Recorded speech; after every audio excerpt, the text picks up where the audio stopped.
Services of the ABAP Dictionary. The following ABAP Dictionary services support program development. Input helps for screen fields. Input helps, F4 help, can be defined with search helps.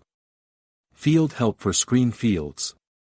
Screen fields can be assigned a field help, F1 help, by creating documentation for the data element. Input check.